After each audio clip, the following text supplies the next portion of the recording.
You are now watching The Niche. I've been on the retro handheld scene for about 2 years now. When I first got into the world of retro handhelds, most handhelds could play up to PlayStation 1 flawlessly.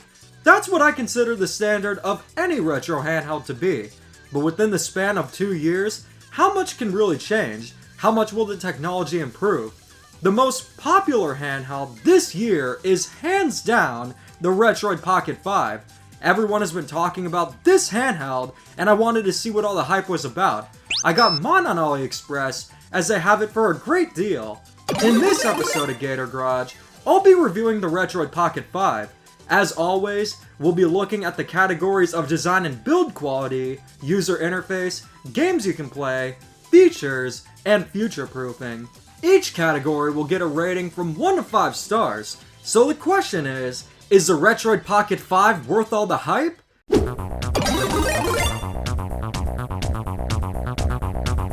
Taking a look at the design of the Retroid Pocket 5, it's quite reminiscent of handhelds like the Nintendo Switch Lite and PlayStation Portable.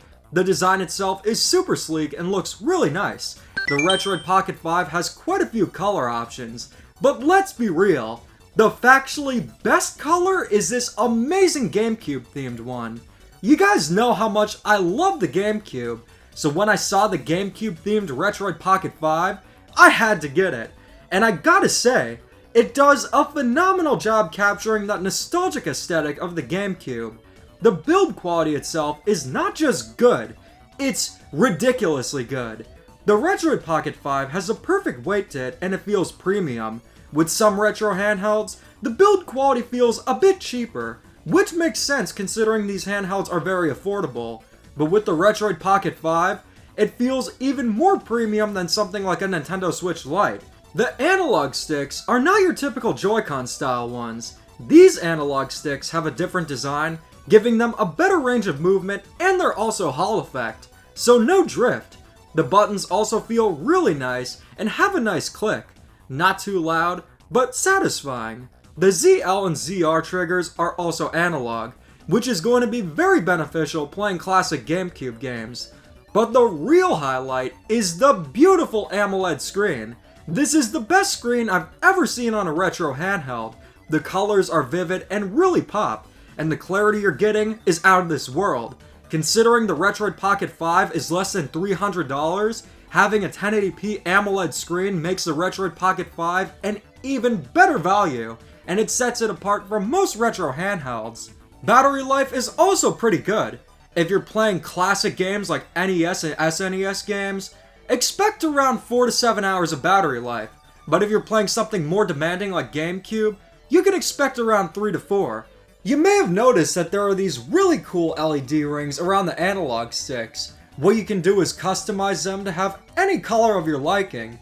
Whether it's both analog sticks, or just the left or the right one, there's a lot of customization. From my experience, having them on didn't impact the battery life too much, but if you want more battery life, you can always turn them off. The only critique I have with the build quality is with ergonomics. Considering the placement of the analog sticks is lower, it's not always the most ideal. By no means does it ruin the device. With handheld gaming, there's always going to be a trade-off for portability, and I'm okay with that. But if the ergonomics were better, then the build quality of the Retroid Pocket 5 would be perfect. There are solutions such as grips you can get, but it's something I've just embraced considering how I love how sleek and portable the Retroid Pocket 5 is.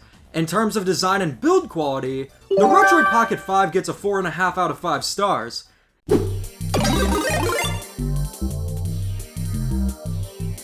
You know what's funny about retro handhelds? They often have ridiculous names. The name Ambernick RG35XX? That sounds like the name of a middle-aged British man working in a car battery store.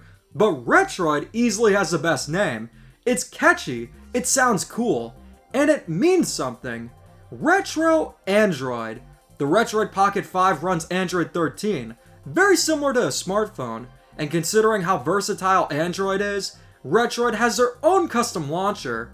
For what it is, it gets the job done and it works fine. You start off by selecting the game systems you want to play games from, and then adding in your directories. I have a folder on my microSD card called Retroid Games, and a subfolder for each system. My Game Boy Advance games would be in a located library called Game Boy Advance in the Retroid Games folder.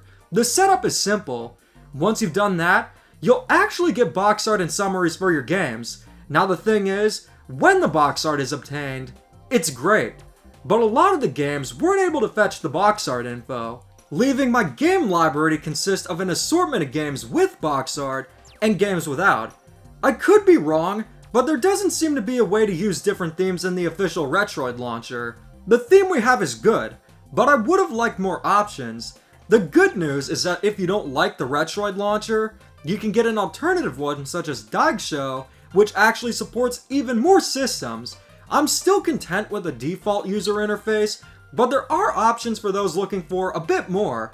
You can also have the standard Android 13 user interface outside the launcher.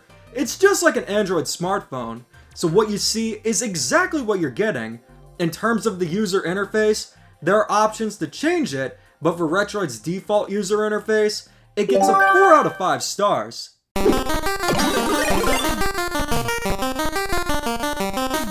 I could admire the Retroid Pocket 5's nostalgic GameCube aesthetic all day long, but the reason why you buy a retro handheld is to play games.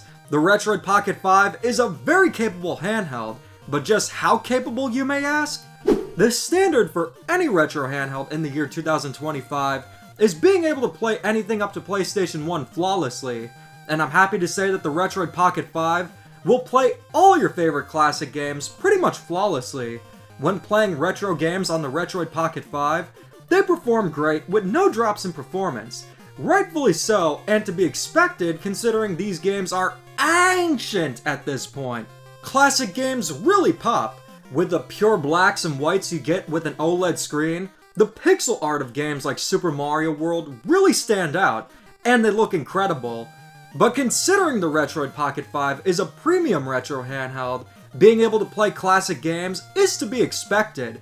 But what about higher end systems? Nintendo 64 is notoriously tricky to emulate, but the Retroid Pocket 5 does a pretty great job playing Nintendo 64 games. Sometimes there will be graphical glitches, but that's just part of the course of Nintendo 64 emulation in general. Unless you're very particular about having emulation be pixel perfect, you'll be very happy with Nintendo 64 games on the Retroid Pocket 5. But considering this GameCube aesthetic, GameCube is the reason why I bought a Retroid Pocket 5. I've covered retro handhelds on the channel that are capable of playing GameCube games, but the Retroid Pocket 5 blew my mind. Considering how powerful the Retroid Pocket 5 is, you can play a majority of GameCube games at 1080p. On this screen, they look absolutely stunning, and some GameCube games even have native widescreen support. I know the Nintendo Switch 2 is releasing very soon, and that'll have GameCube games on Nintendo Switch Online, but here, you have access to as many GameCube games as you want, and they might play even better on the Retroid Pocket 5, thanks to all the features of Dolphin. You don't have to worry about drip feed. You can have it your way. It's like a Burger King, but actually good. So while your friends wait a decade to get Mario Kart Double Dash on Nintendo Switch Online, you can have it now. The only major game that I had issues with on the Retroid Pocket 5 is F-Zero GX. It's a shame since it's my favorite GameCube game, but it's not a huge deal in the grand scheme of things.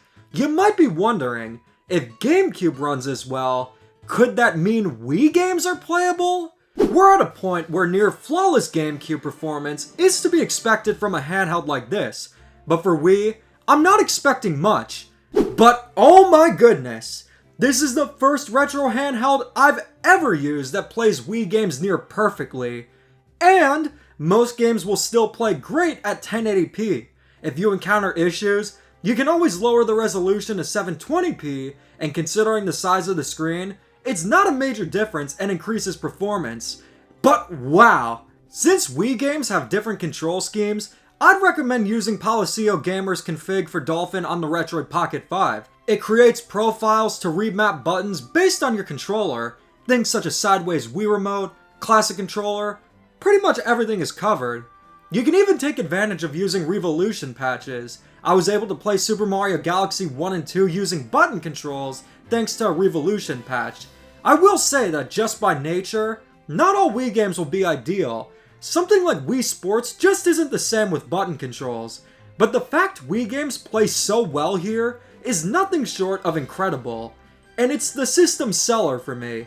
Tell me this, what's better than Super Mario Galaxy 2 at the beach? You can also play a good amount of PlayStation 2 games. Nintendo is definitely my expertise. But if you want to casually play some PlayStation 2 games, they'll mostly play great. Russ from Retro GameCorp did a more in-depth look at PlayStation 2 on the Retroid Pocket 5, but the gist of it is that while it's not as capable as GameCube and Wii is on the system, it still plays fine. I get a retro handheld to play retro games, but considering this is an Android device, it also plays Android games. For standard touchscreen games, it's pretty much like your phone. But the games that take advantage of a controller will feel really nice on the Retroid Pocket 5. You could use it as a little Genshin Impact machine if you wanted to. The Retroid Pocket 5 is the best retro handheld in terms of game capability, because it went beyond my expectations. Game capability, it doesn't get a 5 out of 5 stars. It gets a 6 out of 5 stars.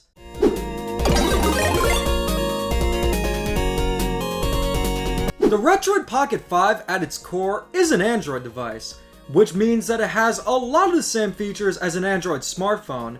If you wanted to, you could use the Retroid Pocket 5 as a media player. If you get tired of playing your 2021 round of Kablooey, you could take a break and watch Reese on YouTube. It also supports Bluetooth controllers and headphones. I didn't notice any major lag either. But the coolest feature is that you're able to connect your Retroid Pocket 5 to the TV. You can use a USB-C to HDMI cable or a dock. For RetroArch, games connecting to the TV work perfectly. No issue switching between a Retroid Pocket 5 and the controller. However, not all emulators are optimized for it. Dolphin is cumbersome if you switch between handheld to TV mode. You'll have to manually go in and change controller settings, which is not ideal. But that's mainly just an issue with Dolphin.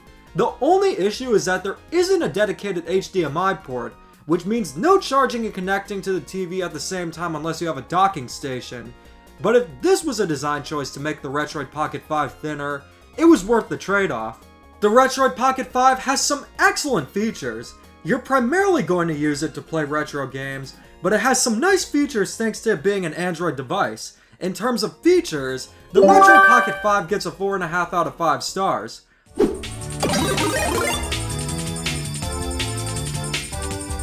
One of the most important factors to consider when getting a retro handheld is how long could you see yourself using it for?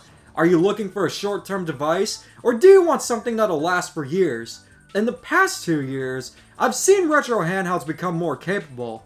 In 2023, GameCube emulation was getting really good, and now we have excellent GameCube and Wii emulation.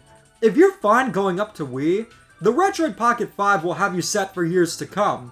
At this point in time, the Retroid Pocket 5 is amongst the most capable retro handhelds on the market. It'll probably be a few years minimum until we start seeing near-flawless emulation for more advanced systems. If you're worried about the Retroid Pocket 5 becoming obsolete quickly, that's not the case, because it's very capable and it's also just built super well. I can easily recommend getting a Retroid Pocket 5 if you want an endgame handheld. Futureproofing gets a 5 out of 5 stars.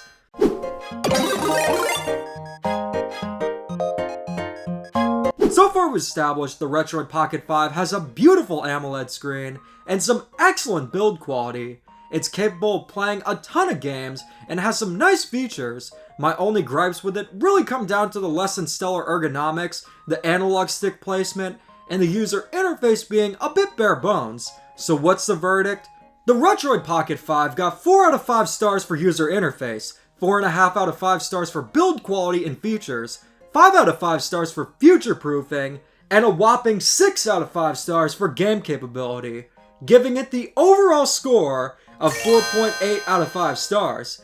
This is truly one of the best retro handhelds I've ever used. From its excellent screen to capability, it's very easy to recommend. If you want to get one for yourself, I have it linked in the description. If you want to get the Retroid Pocket 5 for yourself, I couldn't recommend AliExpress enough. I have it linked in the description so you can get it there. And guess what? You can even get a discount of $45 off by using the code IFPT3XB when you check out. So what do you guys think? Will you be playing Super Mario Galaxy 2 at the beach?